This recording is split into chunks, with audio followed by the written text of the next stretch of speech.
दोस्तों आमतौर पर किसी भी शादी में तनाव होने पर पति या पत्नी का किसी और पार्टनर के साथ रहना कानून के मुताबिक सही नहीं होता है दोस्तों। लेकिन इसी तरीके के केस में दिल्ली हाई कोर्ट ने पति को सही ठहराया और इसे पत्नी के खिलाफ क्रूरता भी माना दोस्तों। हालांकि कोर्ट ने इसमें मानवीय पहलुओं को देखा था दोस्तों। आईपीसी की धारा 494 के मुताबिक दोस्तों हिंदू मैरिज एक्ट के तहत किसी भी पुरुष या महिला का अपने पार्टनर के जीवित रहते और अगर तलाक नहीं हुआ है तो दूसरी शादी करना अपराध माना जाता है दोस्तों, भले ही पति या पत्नी ने इसकी इजाजत भी दे रखी है दोस्तों। आज हम लोग इसी मुद्दे को बहुत अच्छे तरीके से समझेंगे दोस्तों। जय हिंद, नमस्कार, मैं एडवोकेट आशीष मिश्रा। लाइक कर दीजिएगा, शेयर कर दीजिएगा, सब्सक्राइब कर दीजिएगा ताकि इन्फॉर्मेशन और लोगों को भी मिल सके दोस्तों। दिल्ली हाई कोर्ट ने एक महिला ने अपने पति के खिलाफ यह आरोप लगाया था दोस्तों कि उसका पति किसी दूसरी महिला के साथ रह रहा है। चूंकि महिला की शादी 2003 में हुई थी और दोनों ही 2005 से ही अलग अलग रहने लगे थे दोस्तों। और यहीं पर इसी केस में पति ने यह आरोप लगाया था कि पत्नी ने उसके साथ क्रूरता की और उसके भाई और रिश्तेदारों की उसकी पिटाई करवाई है दोस्तों।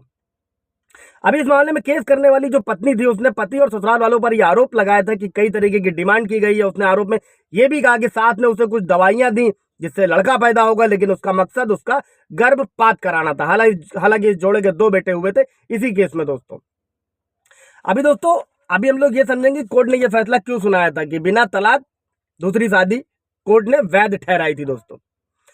जब केस की सुनवाई चल रही थी तो उसमें यह सामने आया कि दोनों कई सालों से अलग रह रहे हैं और इस दौरान पति किसी दूसरी महिला के साथ रहने लगा। और ऐसे में दिल्ली हाई कोर्ट ने फैसला सुनाया कि यदि कोई जोड़ा लंबे समय तक एक दूसरे के साथ नहीं रहता है और उन दोनों के मिलने की कोई संभावना भी नहीं बची है दोस्तों, और इन हालात के बीच अगर पति को किसी अन्य महिला के साथ सुकून और शांति मिलती है, अगर वो रहने लगता है, तो इसे क्रूरता नहीं माना जा सकता है दोस्तों। और कोर्ट ने फैसला सुनाते हुए ये कहा था दोस्तों कि भले ही स्वीकार कर लिया जाए कि तलाक की याचिका लंबित है, तलाक अभी नहीं हुआ है दोस्तों, और पति ने दूसरी महिला के साथ रहना शुरू कर दिया, उनके 2 बेटे हैं, और उसने और अपने आप में ऐसी जो ये परिस्थिति बन रही है उसे क्रूरता नहीं कहा जा सकता है दोस्तों। जब दोनों पक्ष 2005 से साथ नहीं रह रहे हैं और अलग होने के इतने लंबे अरसे के बाद दोबारा पुनर्मिलन की कोई संभावना नहीं बची और पति को अगर किसी अन्य महिला के साथ रहकर शांति और सुकून मिलता है दोस्तों, तो इसे क्रूरता नहीं कहा जा सकता है दोस्तों। और साथ ही इस मामले में यह भी कहा गया कि पति को संबंधित महिला और उसके बच्चों को भुगतान देना होगा, यानी जो पत्नी और बच्चे थे पहले उनको भुगतान भी देना होगा।